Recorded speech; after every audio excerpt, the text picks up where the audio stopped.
Hola, soy José Abdiel. Espero que estés bien. Me gustaría invitarte a que me acompañes a ver la historia del ferrocarril en Costa Rica, pero más que todo la parte que se trata sobre la mecánica, sobre las locomotoras, cómo estaban construidas y nada más, demás. Para empezar, me gustaría poner una suave música de fondo, una música suave, ¿verdad? Es una bagatela compuesta por Ludwig van Beethoven en el año 1867 para la menor. Ustedes me dirán, bueno, ¿qué tiene que ver esto con los ferrocarriles? Bueno, me gustaría decirles que se fijen en la fecha, 1867. En ese tiempo estaba empezando la gran y hermosa edad de oro del ferrocarril. Y no sería hasta años después que llegaría ese ferrocarril a Costa Rica. Pero remontémonos algunos años antes, al origen de la primera máquina de vapor. Nos remontamos hasta el siglo XVII, o sea, 1600, donde la primera máquina de vapor estaba siendo construida. Ojo, no es una máquina de vapor montada sobre rieles, sino una caldera hervida de agua que hacía mover un sistema de cosas, pero que no se movían como si así.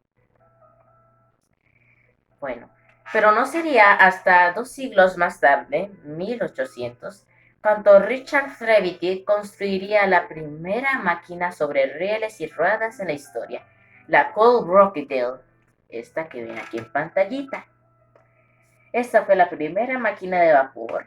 Con máquina de vapor nos referimos a una caldera que hierve agua y que hace mover por el vapor un montón de ruedas. La primera máquina que rodaba sobre rieles de hierro. Fue un gran éxito para la historia del ferrocarril, pero no marcó el inicio como tal más serio de los ferrocarriles en sí, las máquinas y los itinerarios, etcétera. No sería hasta 1825 en las pruebas de Reinhold cuando George y Robert Stephenson construyeron esta locomotora que ven en pantalla, la Stephenson Rocket, más conocida como The Rocket, el cohete. Verán, cuando esta locomotora compitió en las pruebas de Rangel, salió ganadora. Y de ahí es donde se popularizó construir rieles, cientos y miles de kilómetros de vía y pesadas y bonitas máquinas que circulaban por ella. Cuando se construyeron los rieles, primero eran de hierro y acero. Y luego se fueron cambiando más y se fueron distribuyendo por todo el mundo. El tener un ferrocarril hacía que un país se viera poderoso. Y también Costa Rica se sumaría a esa lista de países con ferrocarril, pero no sería por mucho poder, sino por más bien necesidad.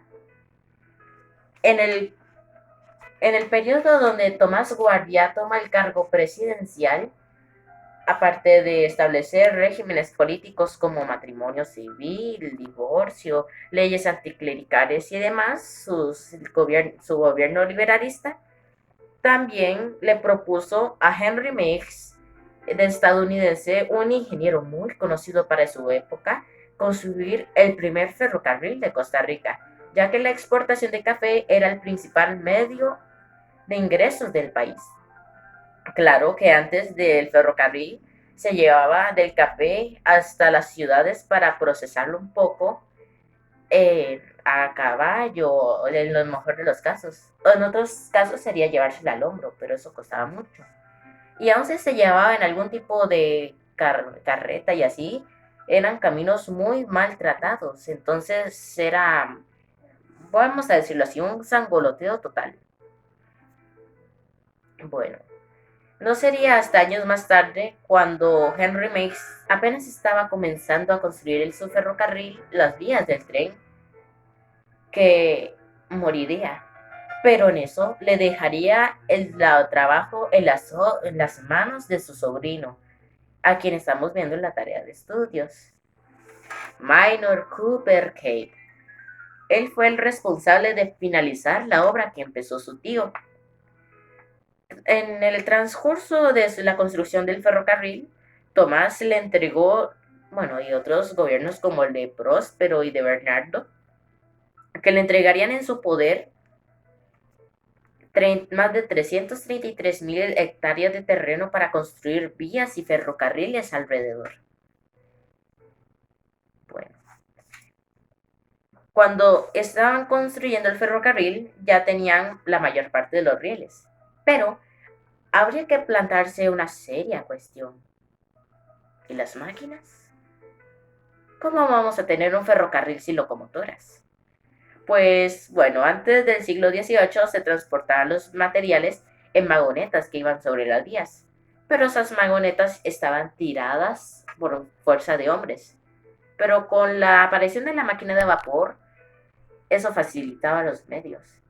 Pero conseguir una máquina de vapor, bueno, para esos años, las principales fuentes de construcción, las principales constructoras de vapor, de máquinas, eran de Estados Unidos e Inglaterra.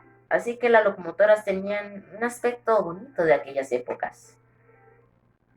No sería hasta años más tarde cuando se fundara la Baldwin Locomotive Works, Alco y la Henry Kirkcode Porter, por decir algunos, que se construirían las mejores máquinas de vapor en la Edad de Oro.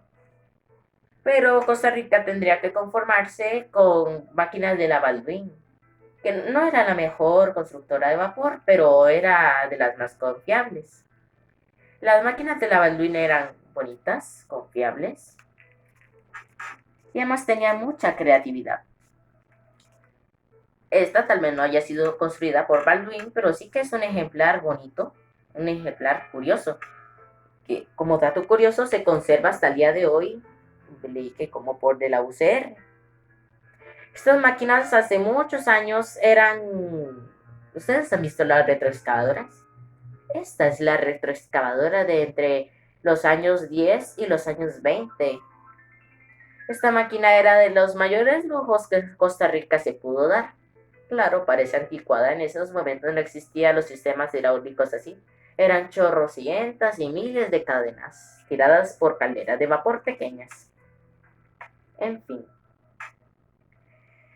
Tras el transcurso de los años, Costa Rica pudo comprar mejores locomotoras ya que sus ingresos habían mejorado constantemente.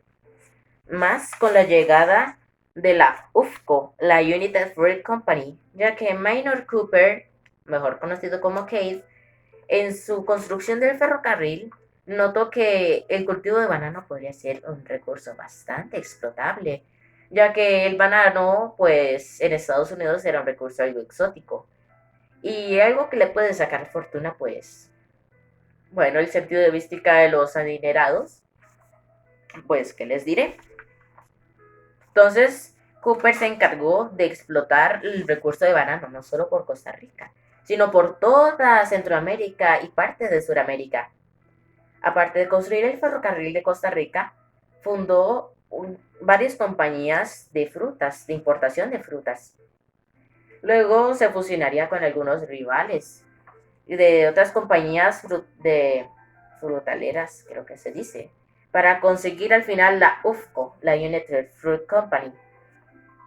Para Costa Rica, aparte de la United Fruit Company, habían otras locomotoras como esta, que trabajaban en otras líneas como pasajeros y cultivos de otras cosas como el banano, locomotoras de carga pesada y etcétera. Luego se dividían en ferrocarriles principales como la Costa Rica Northern Railway, el ferrocarril al Atlántico y el ferrocarril al Pacífico. Las máquinas de vapor en ese entonces usaban sistemas muy simplificados para moverse. Entonces, por ejemplo, no existían máquinas de 3 cilindros. Sí había máquinas de 2 cilindros. Pero en ese momento no existía lo que ahora se conoce como el engranaje de válvula. Este es un ejemplar muy bonito del engranaje de válvula Walsh-Schwartz, que no se popularizó hasta principios de 1900. Pero bueno, perdón por la pausa, un pequeño problema. Bueno, en fin, después de seguir así, Costa Rica empezó a progresar y así, consiguiendo máquinas diésel, luego eléctricas, y llegando a un punto de progreso tan alto que llegó a ser en lo que conocemos ahora. Claro que la época de vapor no fue hasta hace mucho tiempo, pero igual muchos de nosotros podemos seguirlo recordando. Eso sería una pequeña pincelada de la historia del ferrocarril en Costa Rica, de todo lo que hicieron muchos hombres para conseguir la estabilidad y además tener ese bonito recuerdo de historia sobre máquinas antiguas y muy bonitas que marcaron el progreso de nuestro país como lo es ahora. Bueno, un placer haber estado con ustedes. Me despido muy cordialmente y que pasen un feliz día, tarde o noche, según como estén. Chao.